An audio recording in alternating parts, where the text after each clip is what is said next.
దేవుని వాక్య గ్రంథములో నుండి అపోస్తలులైన పౌలు గారు హెబ్రీలకు రాసిన పత్రిక 13వ అధ్యాయం 15వ వచనాన్ని చదువుకుందాం.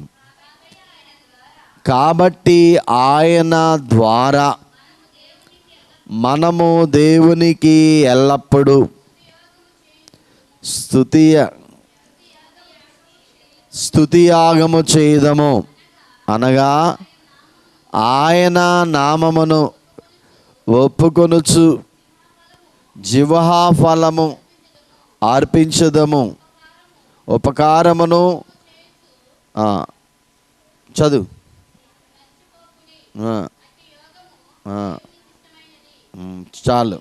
చాలు. మన ప్రభు అయిన యేసుక్రీస్తు వారి కృపయు ఆయన సమాధానం శుభములు సమృద్ధిగా ఈ స్తుతి యాగం అనే కార్యక్రమంలో పాలు పొందిన మీకెల్లరకు కలుగును గాక. ఆమేన్. ప్రభునందు ప్రియమైన దేవుని పిల్లలారా,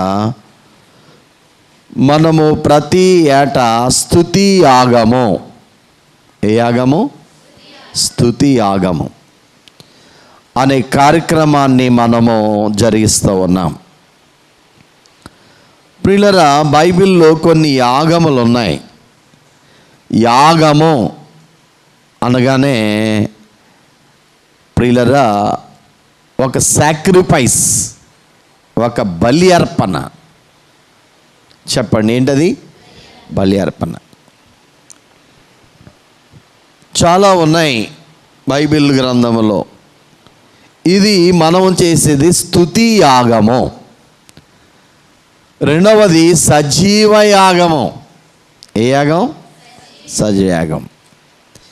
దేవదాసాయి గారు కొన్ని మాటలు చెప్తూ యాగము, చెప్పండి ఏంటది? రెండవది త్యాగము. చెప్పండి ఏంటమ్మా? త్యాగము. మూడవది రోగము. చెప్పండి ఏంటమ్మా? రోగము. నాలుగవది భోగము. ఏం చెప్పండి అమ్మా? భోగం. ఎన్ని మాటలు చెప్పుకున్నాం మనం? 4 మాటలు. ఇలా ఆయన రైమింగ్లో చెప్తూ ఉన్నారు కొన్ని ప్రసంగాలు. సరే, ఈ దినం ప్రాముఖ్యం అంశం ఏంటంటే స్తుతి యాగం. ఏంటమ్మా? స్తుతిని మనం బలిగా దేవునికి సమర్పించాలి. చూసారా? మరి పౌలు గారు ఇక్కడ చెప్తూ స్తుతి యాగం అనే మాట బైబిల్లో 2 సందర్భాల్లో వాడబడింది. కీర్తన గ్రంథం 50వ కీర్తన 23 చదువుదాం. అక్కడ ఏం రాయబడింది? స్తుతి యాగం అర్పించువాడు నన్ను మహిమపరుచుచున్నాడు, నేను వానికి దేవుని రక్షణ కనపరుచున్నట్లు వాడు మార్గము సిద్ధపరుచుకొనెను. చూసారా? మనము దేవునిని స్తుతించినప్పుడట ఎవరికి మహిమ కలుగుతుంది? దేవునికి మహిమ కలుగుతుంది. చూసారా? ఎప్పుడైతే దేవునికి మహిమ మనం చెల్లిస్తామో పరలోకానికి వెళ్తుందో, ఇప్పుడు ఆయనట ఎవరైతే దేవుని స్తుతిస్తున్నారో వారికి ఆయన రక్షణ మార్గాన్ని ఏర్పరుస్తున్నాడట. ఏమి ఏర్పరుస్తున్నాడు? రక్షణ మార్గాన్ని ఏర్పరుస్తూ, కిందకి చదువుదాం, రక్షణ మార్గం అక్కడి నుంచి. నేను వానికి దేవుని రక్షణ మార్గమును కనపరుచున్నట్లు వాడు మార్గమును సిద్ధపరుచుకొనెను. చూడండి, మనం ఎప్పుడైతే దేవునికి స్తుతియాగము చెల్లిస్తామో అప్పుడు దేవుడు మనకు ఒక రక్షణ వలయాన్ని మన చుట్టూ ఏర్పరుస్తున్నాడు. చూడండి ప్రియులారా. సరే, పౌలు గారు యొక్క ఉపదేశంలో నుంచి మరలా ముందుకు వద్దాం. హెబ్రీయులకు రాసిన పత్రిక 13వ అధ్యాయం 15వ వచనం చదువుదాం. కాబట్టి ఆయన అంటే ఎవరు? యేసుక్రీస్తు ప్రభువు ద్వారా. వినండి, యేసుక్రీస్తు ప్రభువు నామము ద్వారానే ప్రార్థించాలి తండ్రికి. భూమి మీద కానీ పరలోకములో కానీ పాతాళములు ఎవ్వరి నామములో ప్రార్థన మనము చేయకూడదు. ఇది గుర్తుపెట్టుకోండి. పరలోకములో ఉన్న దేవదూతలు కానీ, గొప్ప భక్తులు కానీ, భూమి మీద ఉన్న భక్తులు కానీ, మనుషులు కానీ, పాతాళంలో ఉన్న వారి కానీ ఎవరి పేరున మనము తండ్రికి ప్రార్థన, ఇంకా మధ్యవర్తి ఎవరు లేరు, యేసు ప్రభు నామములోనే ప్రార్థించాలి. అలాగే స్తుతి కానీ, ఆరాధన కానీ అది కూడా ఎవరి నామములో చెల్లించాలి? మనం ఆయన నామములో, యేసు ప్రభు నామములోనే తండ్రికి స్తుతులు చెల్లించాలి. చదవండి ఇప్పుడు. మనము అంటే తండ్రి అయిన దేవునికి ఎల్లప్పుడూ స్తుతియాగము చేయుదము. ఎల్లప్పుడూనట యేసు ప్రభు నామములో తండ్రి, సృష్టికర్త అయిన తండ్రికి స్తుతియాగము చెల్లించాలి ఎల్లప్పుడూ. చూసారా, ఇది ఎల్లప్పుడూ అనగా నిరంతరము సాగాలి. ఈరోజు సంవత్సరానికి ఒకసారి మనం మందిరంలో సంఘముగా కూడి చేస్తున్నాం, కానీ ఇది దినదినము జరగాలి. నీ వ్యక్తిగత జీవితంలో, నీ కుటుంబ జీవితంలో రోజు జరగాలి. మన జీవన స్రవంతిలో ఈ స్తుతి ఒక ప్రవాహం వలె రోజు సాగాలి. దేవునికి మహిమ చెల్లించాలి. మరి చేస్తున్నారా మీరు? రోజు మనం ఎవరిని స్తుతించాలి? తండ్రైన దేవుని యేసయ్య నామములో మనము స్తుతించబద్దులమై ఉన్నాము. ఎల్లప్పుడూ అనే మాటకు భక్తుడు చెప్పిన మాట ఏంటంటే 3 కాలాలు సూచిస్తుంది. ఎన్ని కాలాలు? 3 కాలాలలో మనం దేవుని స్తుతించాలి. మరొక భక్తుడు దైవజనుడు అంటాడు, 3 కాలాలు అనగా ప్రియులారా, అవి మనం ధ్యానం చేద్దాం. ఇప్పుడు మనము ప్రతి నిత్యము మనము ఎవరిని స్తుతించాలి? దేవుని. ఆ యాగం మనం ఎంపడు, అది దేవునికి చాలా ఇష్టమైన యాగం. ప్రియులారా, ఉపకార ధర్మం అనే యాగం ఒకటి ఉంది. ఏ యాగం? ఉపకార ధర్మం అనే యాగం. స్తుతి యాగము, ఉపకార ధర్మం అనే యాగము దేవునికి మిగుల ఇష్టమైనవట. గుర్తుపెట్టుకోండి, దేవునికి చాలా ఇష్టమైన యాగములు ధర్మం చేయడం. చూసారా, మీలో ఎంతమందికి దాన గుణం ఉంది? చేతులెత్తమనండి. పేదల పట్ల కనికరం అనే హృదయం, అది దేవునికి ఇష్టమైన హృదయం. మీలో ఉందా? అమ్మా, మీ హృదయం చెక్ చేసుకోండి ఒకసారి. నా హృదయం దేవుని స్తుతించే హృదయమేనా? నా హృదయం పేదలంటే కనికరపడి ఏదైనా సహాయం నేను చేయగలిగినంత వారికి చేయగలుగుతున్నానా అని అనుకోండి. ఏమండి? 1 స్తుతించే హృదయం, 2 దాన గుణము కలిగే గుణం. ఈ 2 దేవునికి చాలా ప్రీతికరమైన యాగాలట. సరే, చాలా ఇష్టమైన యాగాలు. ఇవి మర్చిపోవద్దు సుమా. మన జీవిత కాలమంతా ఇవి జరగాలి, నిరంతరయానంగా జరగాలి. ప్రియులరా, పని కట్టుకుని చేయాలి ఈ పనులు మనం. 1 దేవుని స్తుతించి ఆరాధించే పని, 2 పేదలైన వారికి దానం. మనం చేతనైనంత వరకు, చేయగలిగినంత, మన శక్తికి కొలది, శక్తికి మించి ఈ పనులు మన జీవితంలో, క్రైస్తవుని జీవితంలో జరగాలి. అదట దేవునికి ప్రీతికరమైనది ఆ భక్తి. చూసారా ప్రియమైన దేవుని పిల్లలు? సరే, ఎల్లప్పుడూ మనము దేవునికి ఏం అర్పించాలట? మన జీవహాప అనగా, అక్కడి నుంచి చదవండి. అనగా ఆయన నామమును ఒప్పుకొనుచు. ఆయన నామం అంటే ఎవరి నామం? యేసుక్రీస్తు ప్రభువారి నామం. ఆ నామం అన్ని నామముల కంటే పై నామమని ఒప్పుకోవాలి మనం. ఏ నామం అది? పై నామము. ఆయన నామం పరిశుద్ధమైనదని ఒప్పుకోవాలి. ఆయన నామం శక్తి కలిగిందని ఒప్పుకోవాలి. ఆయన నామం జీవము కలిగినదని ఒప్పుకోవాలి. ఆయన నామం రక్షించే నామం అని ఒప్పుకోవాలి. చూసారా? ఆ నామం పాపములను పరిహరించేదని మన తప్పిదాలు ఆ నామములు ఒప్పుకుంటూ దేవుని నామము ఆయనను గొప్ప చేయాలి. చూసారా ప్రియులారా? ఆ జీవఫలము, ఆ జీవఫలము, జీవ అనగా నాలుక, గుర్తుపెట్టుకోండి. జీవ అంటే ఏంటమ్మా? జీవఫలము ఎవరికి ఇవ్వాలి? నాలుకతో స్తుతి అనే ఫలం దేవునికి అర్పించాలి. ఈ ఫలం మన నోట్లో ఉండాలి ఎప్పుడు కూడా. చూసారా? కొన్ని ఫలాలు ఉన్నాయి బైబిల్లో, సందర్భం కాదు. దేవుడు కొన్ని ఫలాలు మనకి ఇచ్చాడు. ఒకటి భూఫలము. చెప్పండి, ఏ ఫలం? భూఫలం. భూఫలం అంటే భూమిలో చక్కని ఫలవృక్షాల్ని పుట్టించాడు. చూసారా?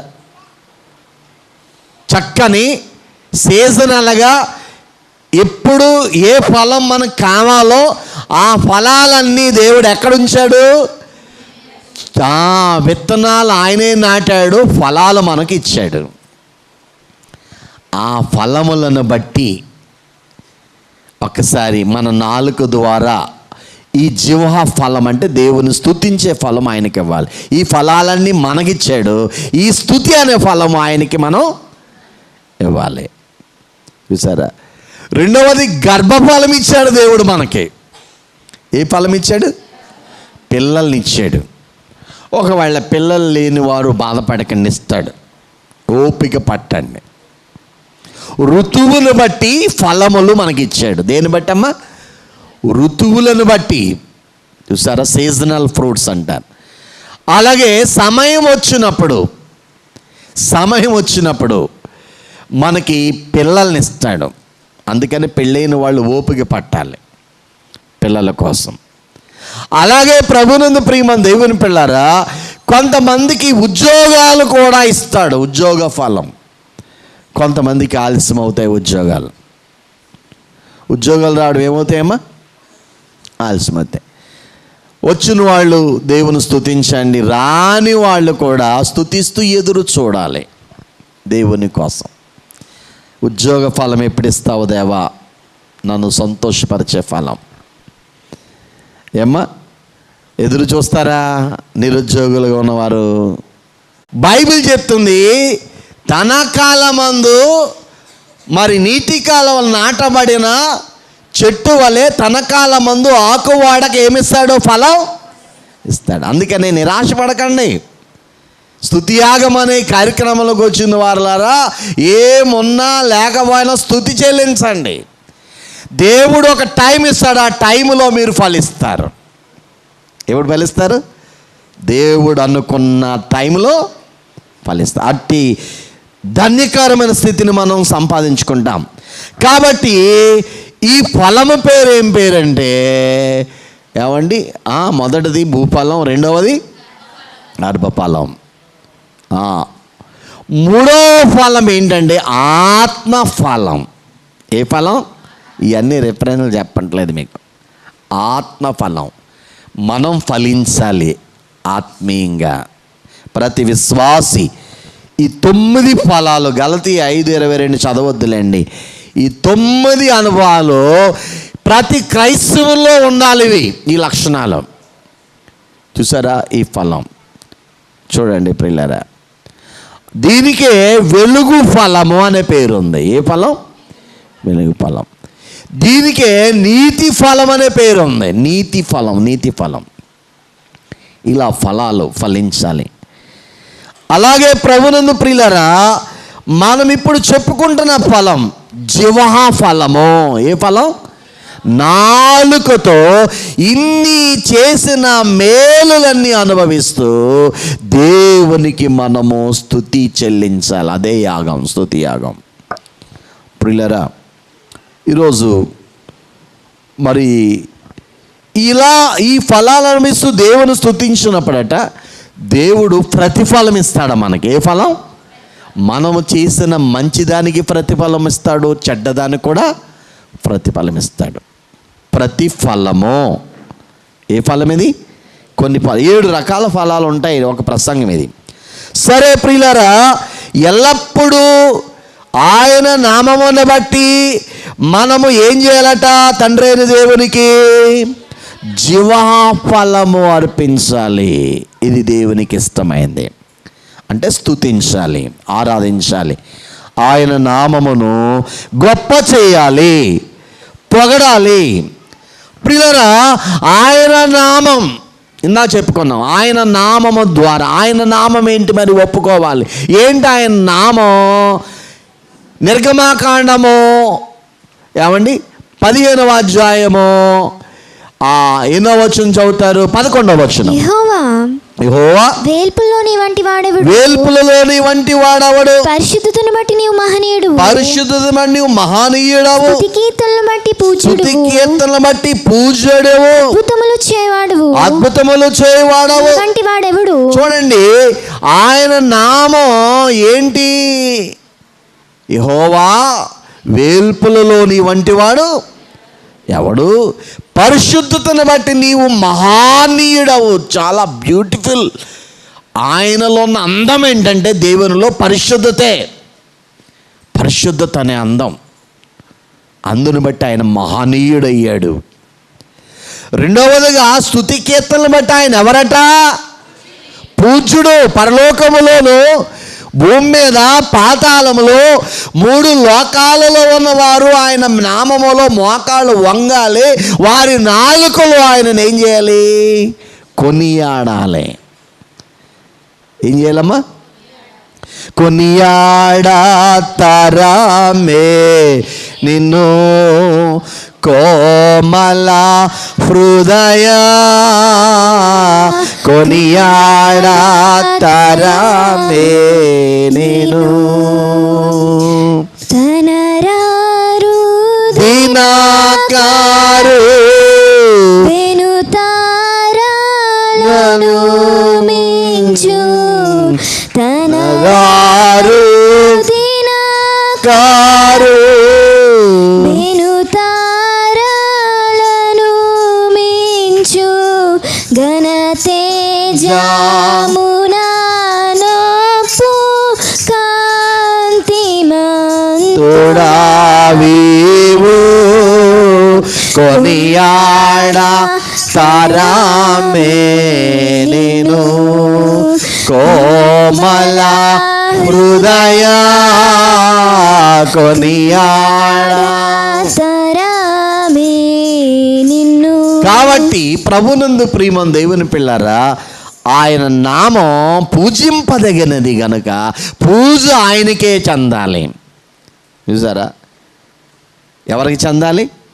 తెలియక చాలామంది సృష్టికి, చెట్లకు, బొమ్మలకు ఈరోజు చాలా దురదృష్టకరం. ఏమండి, దేవుడు అంటాడు, నా స్తుతి కానీ నా మహిమ కానీ నేను ఎవరికే ఇవ్వను. నెవర్. చూసారా ఎంత స్పష్టంగా చెప్పేశాడంటే? అమ్మా, యెషయా గ్రంథం 42:8 చదవండి. ఎవరైనా.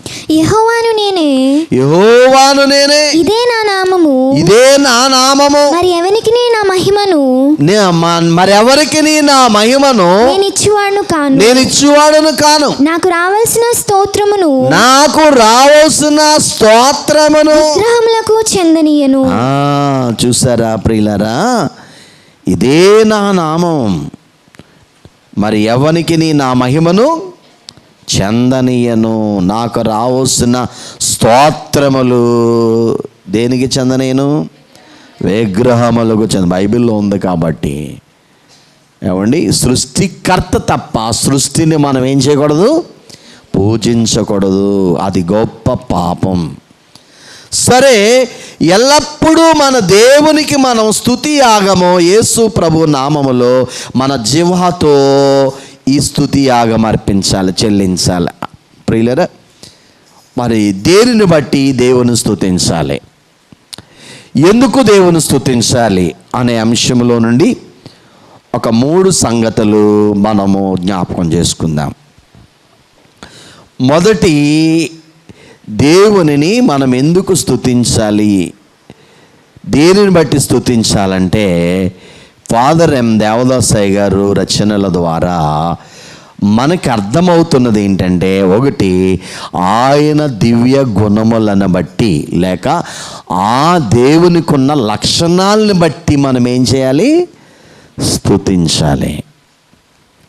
దైవ లక్షణముల స్తుతి మనమందరం బాగా తెలిసింది. దీనిని లేఖన కోణములో ప్రకటన గ్రంథము 4వ అధ్యాయము 8-9 వచనాలు. ప్రకటన గ్రంథము 4:8.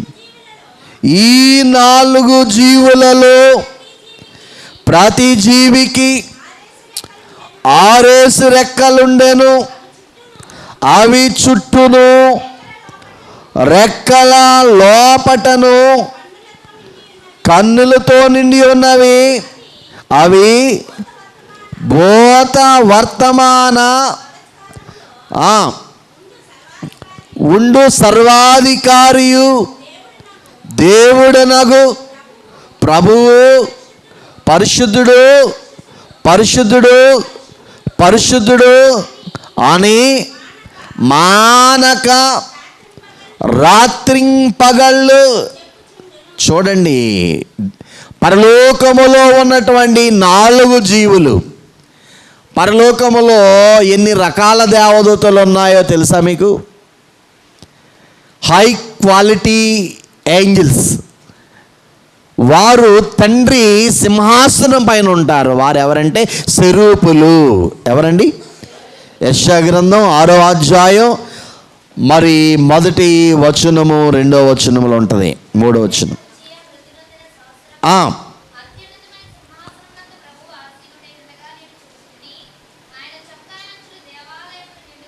2వ వచనం 3. శరాపులు నిలిచి ఉండిరి, 6 రెక్కలుండెను.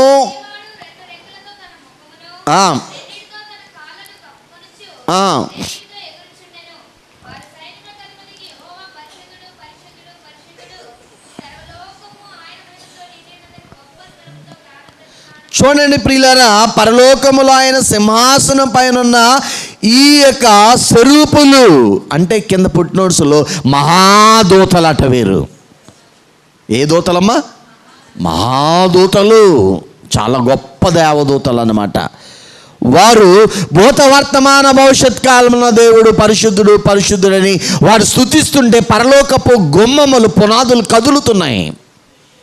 అంత గొప్ప ఆరాధన చేస్తున్నారు వాళ్ళు. చూసారా? ఇది మొదటి రకం. 2వ రకం ఎవరంటే ఆయన పాదముల చెంత ఉండే కెరూబులు. చూడండి, ప్రకటన గ్రంథం, ఎహెజ్కేలు గ్రంథంలోను ఆది కాండములో కూడా ఈ కెరూబుల ప్రస్తావన మనం చూస్తూ ఉంటాం. సరే, వారు కూడా ఏమని స్తుతిస్తున్నారు? పరిశుద్ధుడు పరిశుద్ధుడు అని వారు దేవుని కొనియాడుచున్నట్లుగా మనం చూస్తూ ఉంటాం. చూడండి ప్రియులారా, కెరూబు జాతికి చెందినటువంటి దేవదూతలుగా ఆది కాండం ఒకసారి తీయండి, 3వ అధ్యాయం. అక్కడ వారు పాప ప్రవేశం చేసిన తర్వాత దేవుడైన యెహోవా ఆ యొక్క ఏదేను వనములో ఒక మాటు ఘాటు పెట్టాడండి. ఎన్నో వచనం అది? 24 చదవండి. అప్పుడు ఆయన వెళ్ళగొట్టి తూర్పు దిక్కున కెరూబులను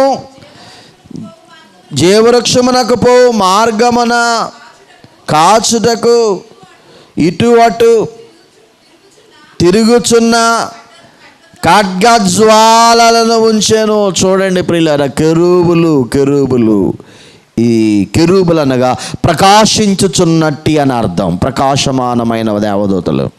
వీళ్ళందరికీ 6 రెక్కలే ఉంటాయి.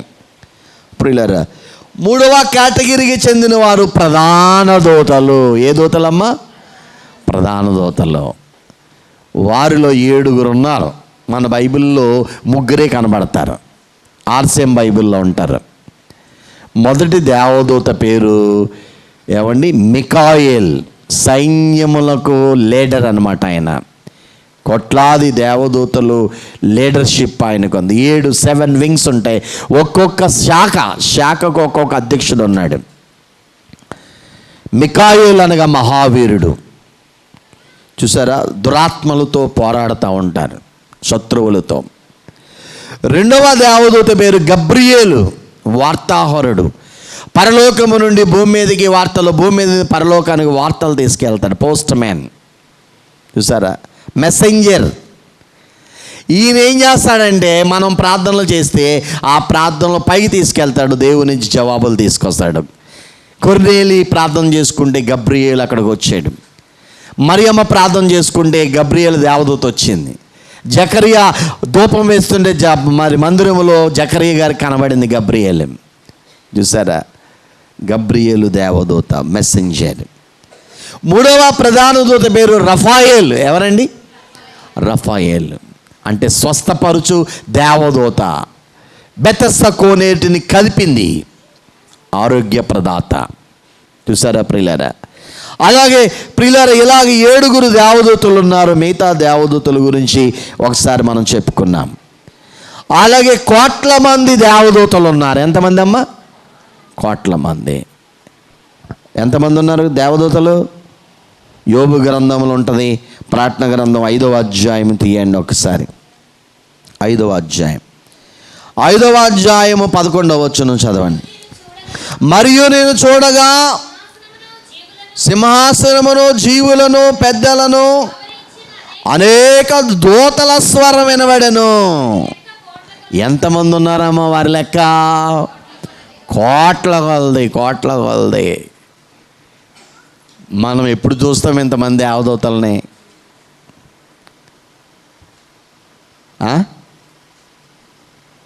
టీవీలో ఏముందని తెగ చూసేస్తూ ఉంటాం. లోకమంతా టీవీలో కనబడదు, సెల్ ఫోన్లో కనబడుతుంది. దైవ సన్నిధికి వెళ్తే పరలోకమంతా కనబడుతుంది. ఎక్కడ చూడగలం మనం? పరలోకమును చూడగలిగిన కన్నులు సంపాదించుకోమన్నారు అయ్యారు. పరలోకము దేవుని చూచే ధన్యకరమైన నేత్రాలు సంపాదించుకోండి. అది ఎప్పుడు సాధ్యం? లోకానికి దూరమై దైవ సన్నిధికి దగ్గరై గంటలు ప్రార్థించి స్తుతించి కనిపెడితే కొంతకాలానికి నీకు మనోనిదానం కుదిరి యోహాను గారిలాగా ఆ పరలోకం తెరవబడి ఆ పరలోకంలో ఏముందో అదంతా చూసేశాడు ఈయన. భూలోకములు ఏముందో చూసాడు, పాతాళములు ఏముందో చూసేశాడు. 3 లోకాల చరిత్ర ప్రకటన గ్రంథం. ఎన్ని లోకాల చరిత్ర? 3 లోకాలలో ఏముందో ఏమి జరుగుతుందో అంత చూపించాడట దేవుడు. చూసారా, జరగబోయేదంతా చూపించేశాడు. జరిగిపోయిందంతా మోషే గారికి చూపించాడు సీనాయి కొండ మీద. 2 వృద్ధుల మధ్య జరిగిన సంభాషణ ఈ 66 పుస్తకాల మధ్య ఉంటుంది. మొదటి వృద్ధుడు మోషే గారు, చివరి వృద్ధుడు శిష్యుడైన వాళ్ళ మధ్య ఇంకా 38 మంది ప్రవక్తలు ఉన్నారు మధ్య, బైబిల్ రాసిన వాళ్ళ మధ్య. చూసారా ప్రియులారా, ఆయన ప్రారంభం, ఈయన ముగింపు. మోషే గారి కాలంలో భూమి ఎలా కలిగిందో, ఆకాశం ఎలా కలిగిందో, ఆదాము ఎలా కలిగాడు, మోషే గారు లేరు.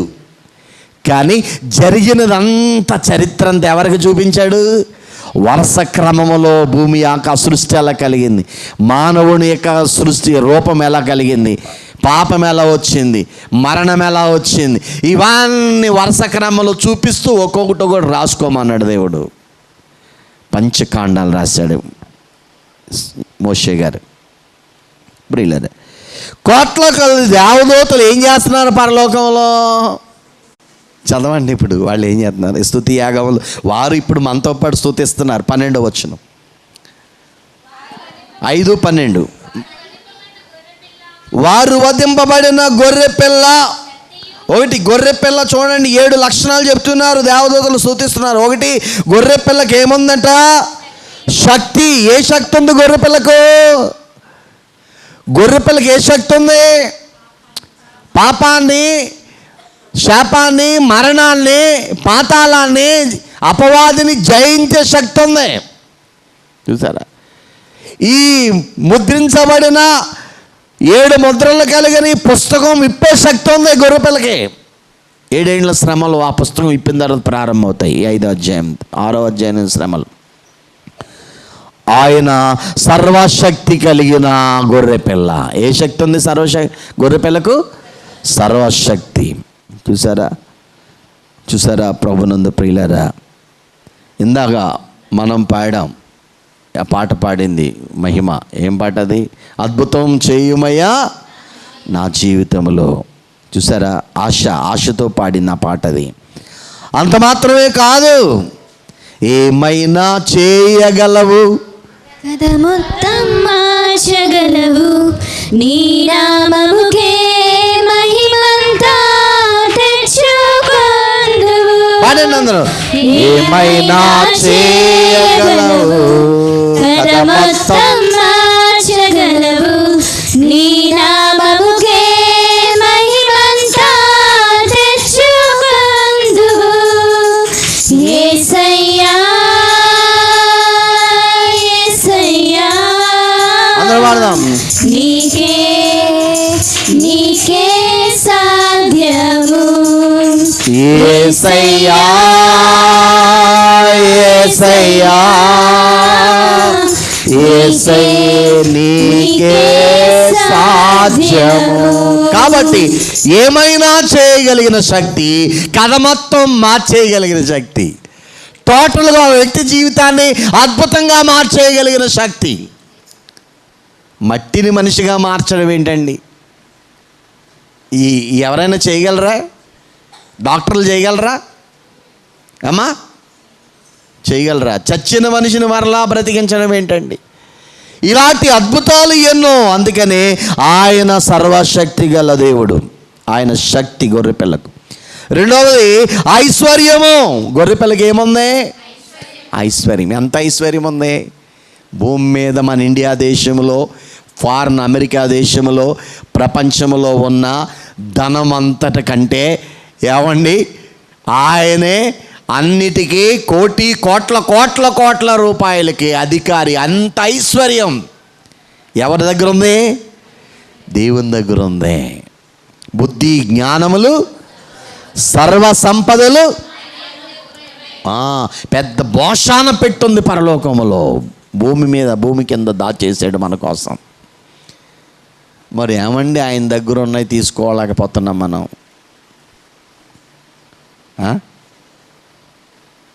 దేవదాస్ అన్నారు, పరలోక బ్యాంక్ గట్ట తాళాలేరు, అది బ్యాంక్ మూసి ఉండదట రాకడ వరకు. ATM any time money. నేను ఎన్నోసార్లు మోసపోయాను. ఎనీ టైం మనీ అన్నారు, వస్తుందని. రిపేర్లు అంటున్నాడు, డబ్బు లేదు అంటున్నాడు, రకరకాలుగా చెప్తున్నారు. చూసారా?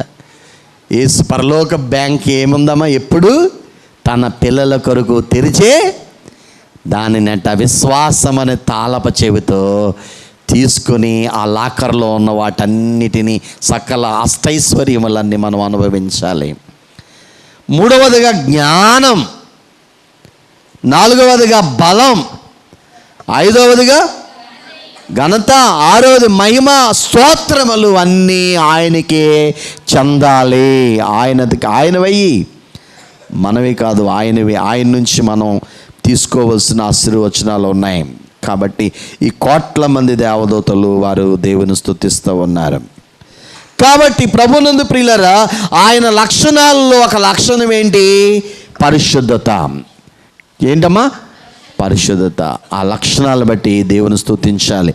ప్రకటన గ్రంథం 5:12-14 రాసుకోండి. 19వ అధ్యాయము ప్రకటన గ్రంథం మొదటి 2 వచనాలు రాసుకోండి. యెషయా గ్రంథం ఎంత చదివాం 6వ అధ్యాయం 2-3 వచనాలు రాసుకోండి. ఇక్కడ ఆయన లక్షణములను బట్టి మనము దేవుని స్తుతించాలి. సుమారు 11 లక్షణాలు ఉన్నట్టుకుని అయ్యగారు రాసినాయి బైబిల్లో. వాటన్నిటిని బట్టి మనము ఆయనను స్తుతించబద్దులమైన. ఇది మొదటిది, ఎల్లప్పుడూ స్తుతించాలి ఆయన లక్షణాలను బట్టి, పొగడాలి, గొప్ప చేయాలి, మహిమపరచాలి ఆయన. రెండవది, సృష్టి అంతటిని బట్టి మనం దేవుని సృజించాలి, స్తుతించాలి. ప్రకటన గ్రంథం 4వ అధ్యాయం 10-11 వచనాలు. ఆ 24 పెద్దలు సింహాసనమందు ఆసీనుడై ఉన్న వాని ఎదుట సాగిలపడి యుగయుగములు జీవించుచున్న వానికి నమస్కారము చేయుచు, దేవా మా దేవా నీవు సమస్తమును అమ్మా సృష్టించితివి, నీ చిత్తమును బట్టి అది ఉండెను, సృష్టింపబడెను గనుక నీవే మహిమ ఘనత ప్రభావములు పొందనర్హుడని చెప్పుచు తమ కిరీటములను సింహాసన వేసరి. చూడండి, రెండవది మనం ఎందుకు స్తుతించాలంటేనట, ఈ 24 పెద్దలు పరలోకములో ఉన్న పరిశుద్ధులు తమ సింహాసనాలు దిగి సాష్టాంగపడి ఆ కిరీటాలు ఆయన సింహాసనం వదిలి వారు దేవుని స్తుతిస్తూ ఉన్నారు. ఏమని సృష్టికర్త నీవే ఈ సృష్టిని సృజించావు, ఎక్కడ ఏది ఎలాగ ఉండాలో చక్కగా సృష్టించావు గనుక ఈ సృష్టిని బట్టి నీకే మహిమ ఘనత అని ఆ రక్షణకై వారు దేవుని స్తుతిస్తూ ఉన్నారు. అందుకనే మరి ఈ సృష్టి అంతటిని బట్టి మనం దేవునికి నిత్యము స్తుతి చెల్లించాలి. దైవజనులు అన్నారు, సృష్టి మన పెద్దన్నయ్య, సృష్టి మనకి మేలుకరంగా చేశాడు దేవుడు, మన చేతికి ఇచ్చాడు సృష్టిని. మనం సృష్టిలో ఉన్న ప్రతి దానిని అనుభవిస్తూ సృష్టికర్త ఎదుట సాగిలపడి స్తుతించాలి. చూసారా, సృష్టిలో ఉన్న వాటన్నిటిని బట్టి ప్రతి సీజనల్గా అన్ని విధాలుగా దేవుణ్ణి, సమస్త వృక్ష ఫలములను బట్టి, సకల జీవులను బట్టి, ఏమండి పంచభూతములను బట్టి, అలాగే మనను కూడా ఆయన సృష్టించుకున్నాడు. మనం కూడా ఎవరి సృష్టి? దేవుని సృష్టి. కానీ సృష్టి ఈ చెట్లు, మనుషులు, జీవుల కంటే ప్రత్యేకంగా మనం సృష్టించాడు. సృష్టి అంతటిని నోటి మాటతో కలుగుగా కంటే సృష్టించబడింది, కానీ మనిషిని చేతులతో సృష్టించాడు. దేని చేశాడమ్మా? మనం ఆయన చేతులతో తయారు చేయబడ్డాం. ఈ మనిషి ఒక్కడే సృష్టిలో దేవుని రూపంలో సృష్టించబడ్డాడు, ఇంకేమీ ఆయన రూపంలో సృష్టించబడలేదు. దేవునిలో త్రిత్వం ఉంది, తండ్రి, కుమార. తన రూపములో చేయడు మనిషి కూడా త్రిత్వం ఇచ్చాడు, శరీరం, ఆత్మ, ప్రాణం.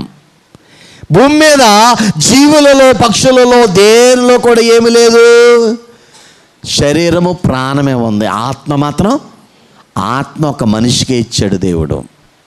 చూసారా, అందుకనే జీవులకు మరొక జీవితం లేదు. ఏమి లేదమ్మా?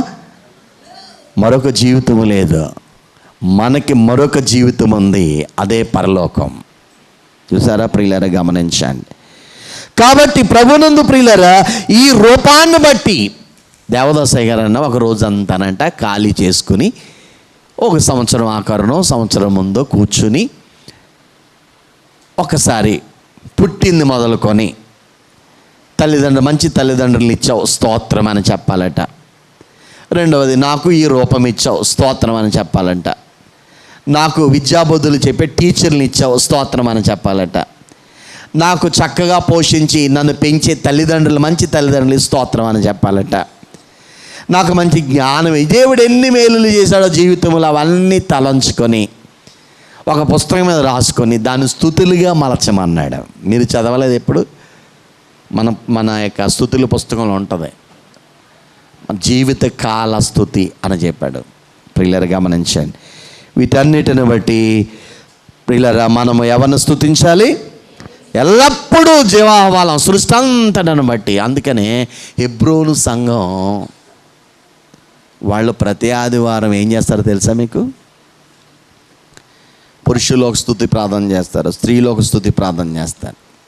అలా కొన్ని స్తుతులు సృష్టి అంతటను బట్టి, రక్షణ కార్యాన్ని బట్టి వాళ్ళు స్తుతి చేస్తారు. అందుకే మనం కూడా ఆదివారం అందరూ ప్రారంభించినప్పుడు స్తుతి ప్రారంభం చేయముందు 7 స్తుతులు చేసేస్తాం. అందుకోసమే స్తుతులు చెల్లించాలి మనం ప్రియులారా. 1 ఆయన లక్షణాలను బట్టి ఎల్లప్పుడూ తండ్రికి ఏం చేయాలి? స్తుతి యాగం చెల్లించాలి. 2 సృష్టించిన సృష్టి అంతటిని బట్టి ఆయనకు స్తోత్రాలు, మన రూపాన్ని బట్టి, మన జీవితాన్ని బట్టి. 3వది ఆయన మనకు చేసిన ఉపకారములను బట్టి చెప్పాలి. ఎవరు చేసిన ఉపకారాలు? 103వ దావీదు కీర్తన మొదటి 2 యెహోవాను సన్నుతించుము, యెహోవాను సన్నుతించుము అంతరంగమునున్న సమస్తమా నా ఆయన పరిశుద్ధ నామమును ఆయన పరిశుద్ధ నామమును సన్నుతించుము. నా ప్రాణమా నా ప్రాణమా యెహోవాను సన్నుతించుము, యెహోవాను సన్నుతించుము. ఆయన ఆయన చేసిన ఉపకారములలో దేనిని మరచిపోకూడదండి. ఎందుకు స్తుతించాలో చెప్తున్నాడు. 107 దావీదు కీర్తన 15:21 రాసుకోండి. 107, 15, 21 కూడా అదే వచనం చదవండి. ఆయన కృపను బట్టి, ఆయన కృపను బట్టి, నరులకు ఆయన చేయ ఆశ్చర్య కార్యములను బట్టి వారు యెహోవాకు కృతజ్ఞతాస్తుతులు చెల్లించుదురుగాక. చూడండి, ఆయన కృపను బట్టి, ఆయన చేసే అద్భుతాలను బట్టి యెహోవాకు మనం ఏం చెల్లించాలి? కృతజ్ఞత. ఆయన కృప ద్వారానే అన్ని అద్భుతాలు జరుగుతున్నాయి మన జీవితంలో. అవునంటారా కాదంటారా? మిమ్మల్ని చూసేమని చేస్తున్నాడు ఆయన? పాస్టర్ గారికి బాగా వాకింగ్ చెప్తున్నాడు, నన్ను చూసి ఆయన చేస్తున్నాడా? వీళ్ళు బాగా వంటలు చేస్తున్నారని వీళ్ళ గురించి చేస్తున్నాడా? ఈవిడ బాగా పాడగలదు, ప్రార్థన చేయగలదు, ఆవిడ చేస్తున్నారా? మనల్ని బట్టి ఏమి చేయట్లేదు. ఆయన కృపను బట్టి, ఆయన కుమారుని బట్టి. ఎవరి కుమారుని బట్టి? యేసయ్య. ఆయన కుమారుని బట్టే ఆయన బట్టే ఏ మేలైనా మనం అనుభవిస్తున్నాం. ప్రియులారా గమనించండి. అందుకే మనం ఎల్లప్పుడూ ఆయనను, ఆయన చేసిన అద్భుతాలని, ఉపకారములను మర్చిపోకూడదు.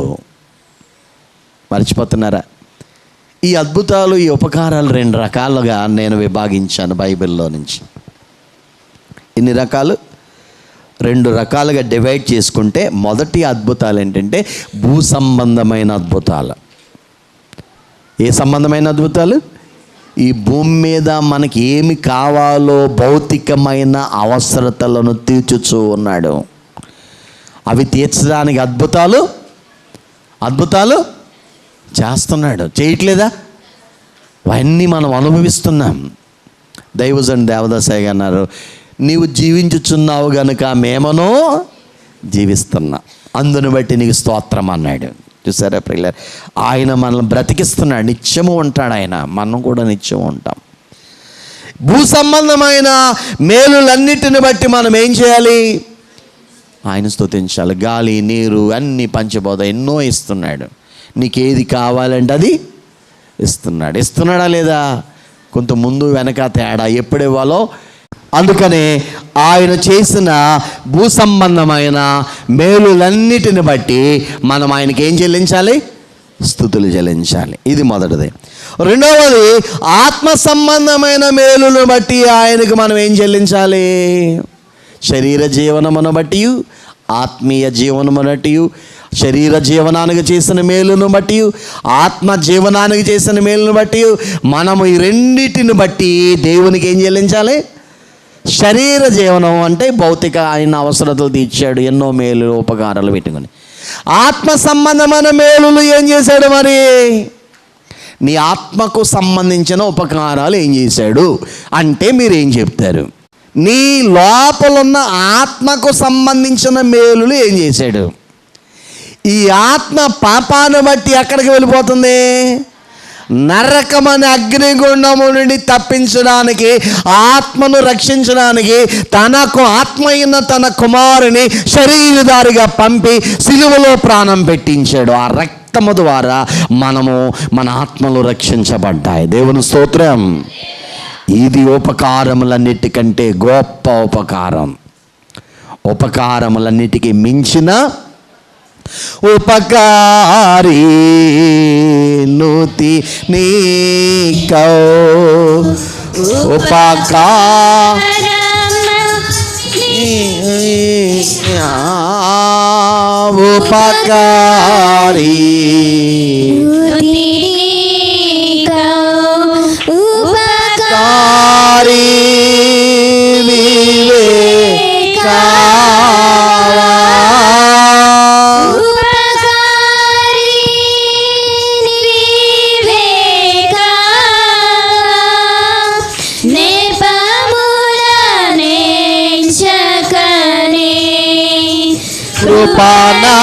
కృపానాధికముగా చూపించుమా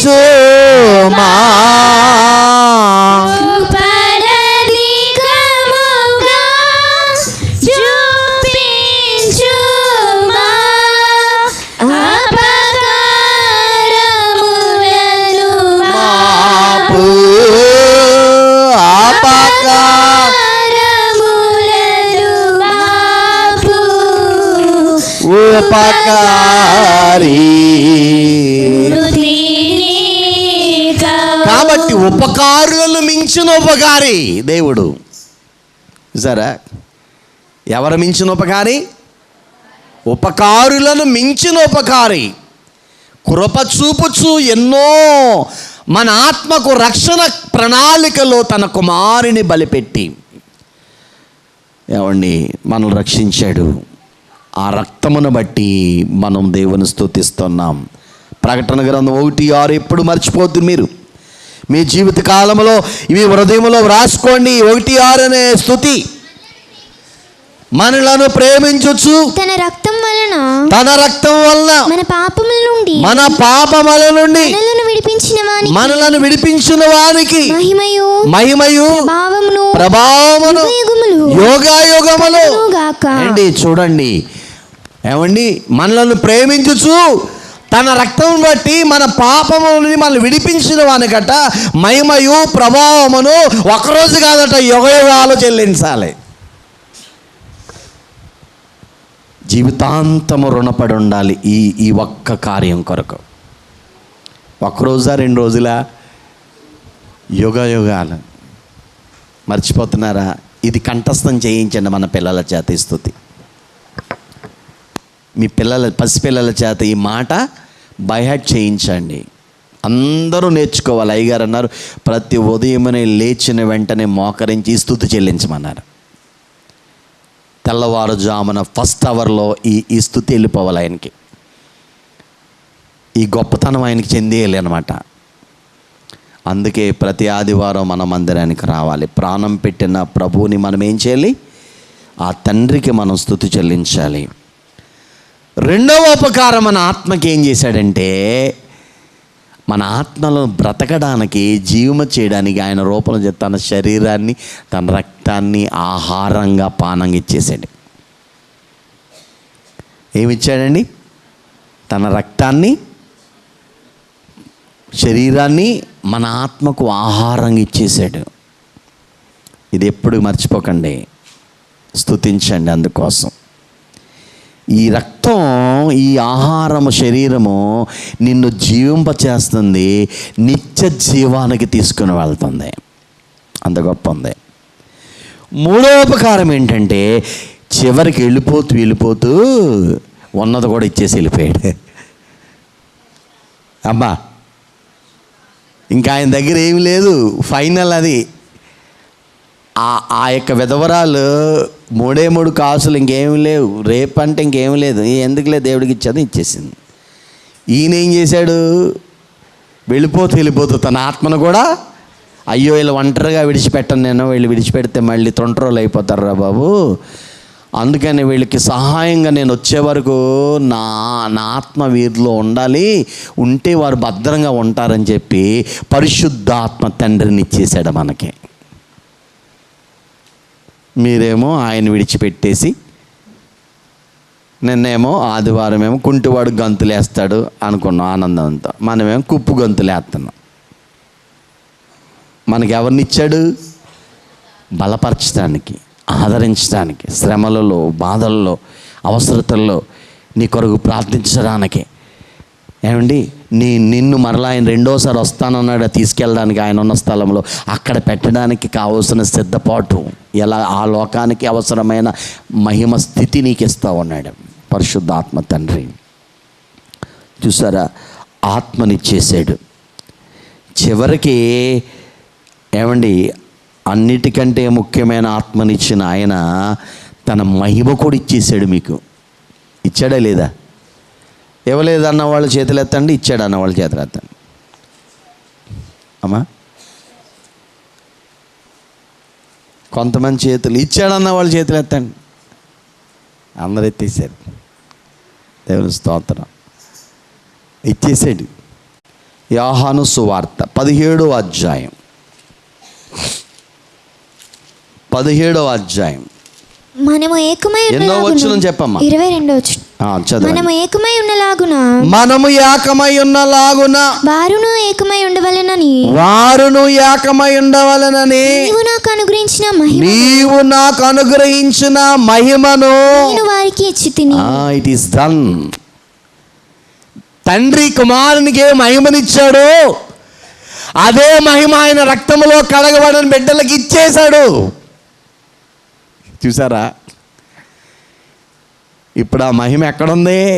మన ఆత్మలు ప్రకాశిస్తే రాకడలో అది కనబడుతుంది, ఇప్పుడు కనబడదు. ఇది మహిమ లోపల మన ఆత్మలు డెవలప్ అవుతున్నాయి. ఫిలిప్పీలకు రాస్తున్న పత్రిక చేయండి, మీకు అర్థమవుతుంది. ఫిలిప్పీ 3:21 సమస్తమును తనకు లోపర్చుకొనజాలిన శక్తిని బట్టి ఆయన మన దీన శరీరమును తన మహిమ గల శరీరమునకు సమరూపము గల దానిగా మార్చును. చూడండి, ఇది రాకడలో ఇప్పుడు మారుతుంది మన ఆత్మ. ఈ శరీరం, మట్టి శరీరం మహిమ శరీరంగా మారిపోయే రోజు వస్తుంది. అది రాకడ టైం. నీ మట్టి దేహం ఏదైనా వనములు ఆదిమానవులు మట్టితోనే చేయబడ్డారు. పాపం ఎప్పుడైతే ఆ మట్టి దేహము శరీర దేహంలోకి ఎంటర్ అయిందో మహిమ కోల్పోయారు, మట్టిగా మారిపోయారు మళ్ళీ. చూసారా? ఇప్పుడు ఆదాము కోల్పోయిన ఆ మహిమ శరీరాన్ని ఇచ్చిన కొరకు తన కుమారుని పంపి కోల్పోయిన మహిమను మరలా తన రక్తమును బట్టి, తన ఆత్మను బట్టి, తన వాక్యమును బట్టి, తన శరీరమును బట్టి యేసయ్య మరలా మనకి ఇచ్చేశాడు. ఉంది ఇప్పుడు మన దగ్గర లోపల. రెండో రాకడలో ఆ మహిమ ప్రకాశిస్తోంది. రాకడ శబ్దానికి రూపాంతరం చెందుతాము. ఇంకా మీకు అర్థం కావాలంటే 1 కొరింథీయులకు రాసిన పత్రిక తీయండి. 1 కొరింథీయులకు రాసిన పత్రిక అమ్మా, 1 కొరింథీయులకు రాసిన పత్రిక 15వ అధ్యాయం 15వ అధ్యాయం ఎక్కడ చదువుతారంటే అమ్మా, అక్కడ కాదు, ఇదిగో మీకు ఒక మర్మం 51.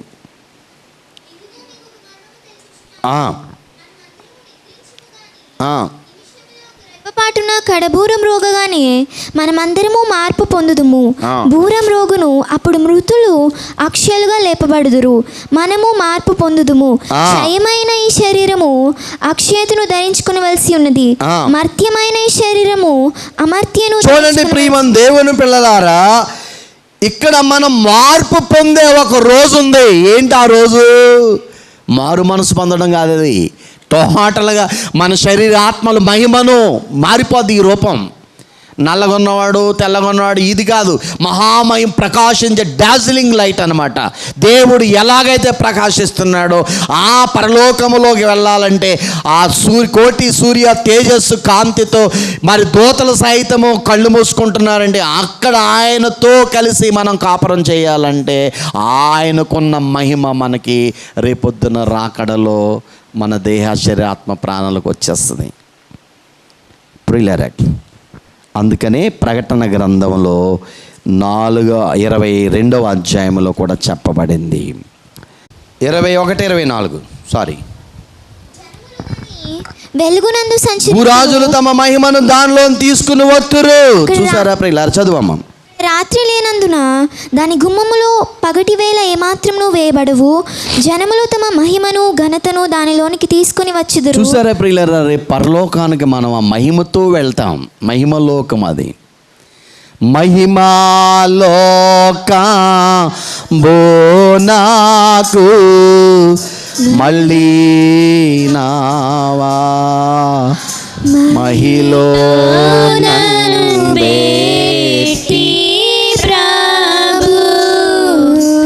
యామాంగో పరావాసి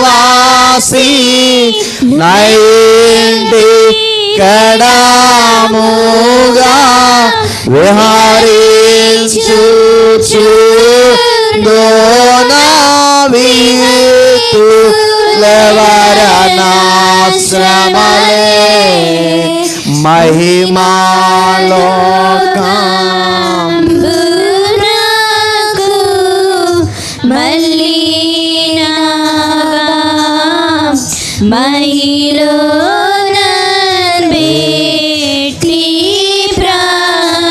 కాబట్టి ప్రభునందు ప్రియమైన దేవుని పిల్లరా, ఆయన వెళ్ళిపోతూ తన మహిమను కూడా మనకి ఇచ్చివేశాడు. ఆదాము కోల్పోయిన మహిమ తిరిగి దేవుడు మనకి ఇస్తూ ఉన్నాడు. అందుకనే పరిశుద్ధులైన వారు, యేసయ్యను నమ్ముకున్న వారు ఈ లోకాన్ని విడిచిపెడితే ఒక పెద్ద ఫ్లెక్సీ వస్తుంది వాళ్ళ ఇంటి దగ్గర, మహిమ ప్రవేశం. చూసారా మీరు? మహిమలో ప్రవేశించను అనే మాట. కాబట్టి ప్రభునందు ప్రియులరా, ఆ మహిమను బట్టి మనం ఆయన ఏం చెల్లించాలి?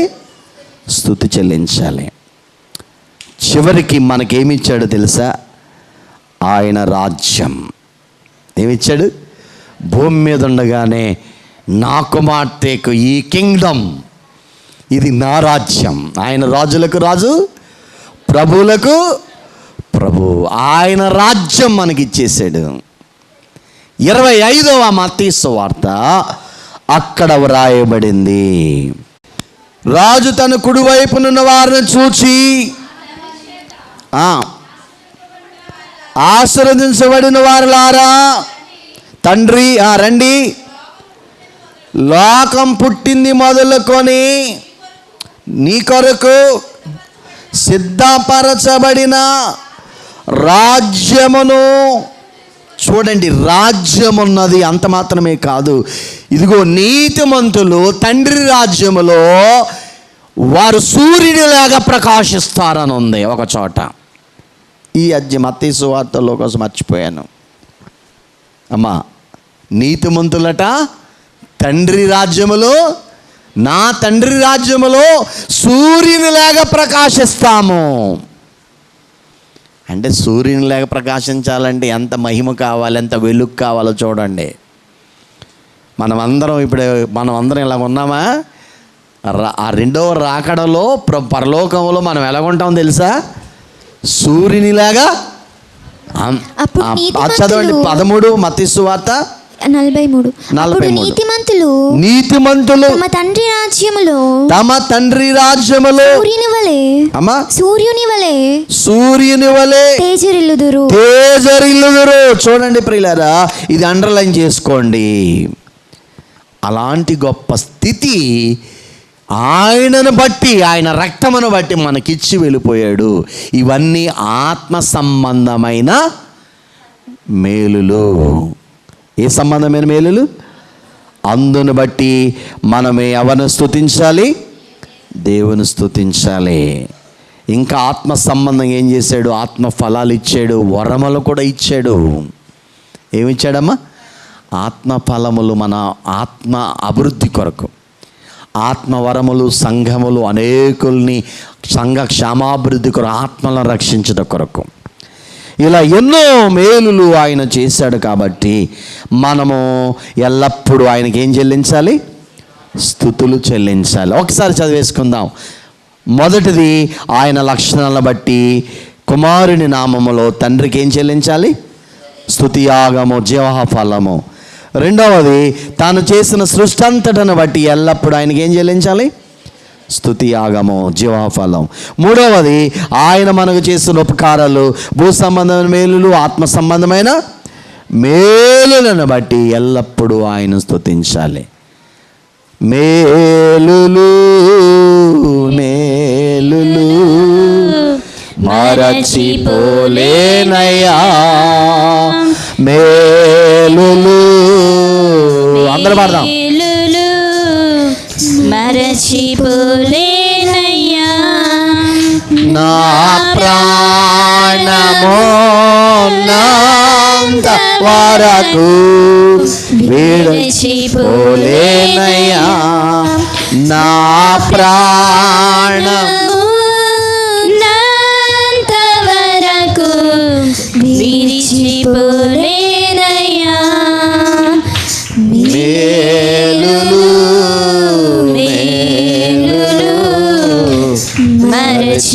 మరచిపోలేనయ్యా. కాబట్టి స్తుతియాగములోనికి వచ్చిన మనము మీ జీవితంలో ఈ 3 ప్రాముఖ్యమైన సంగతులు మర్చిపోకుండా మన తండ్రి అయిన దేవుని, యెహోవా తండ్రి గారిని, తన కుమారుడైన యేసుక్రీస్తు అనే అన్ని నామల పైనామం కలిగిన ఆ నామములో మనం ఎల్లప్పుడూ మన నాలుకలతో ఆయనను గొప్ప చేద్దాం. ఆయన స్తుతిస్తూ, ఆయనకు మహిమ ఆపాదిస్తూ, ఆయనిచ్చే గొప్ప ఆశీర్వాదములు, యెహోవా ఆశీర్వాదములు అనుభవిస్తూ, ఆయన కొరకు సాక్షులముగా ఆయన రెండవ రాకడ వరకు ఆయన మహిమపరుస్తూ, ఆయన వచ్చినప్పుడు మహిమ శరీరదారులుగా రూపాంతరం చెంది మహిమ మేఘములోనికి మనం ప్రవేశించి యుగ యుగాల మహిమ లోకములో ఆ తండ్రిని ఆరాధించు ధన్యత భాగ్యము మనకెల్లరికూ పరిశుద్ధాత్మ తండ్రి ప్రసాదించునుగాక. ఆమేన్.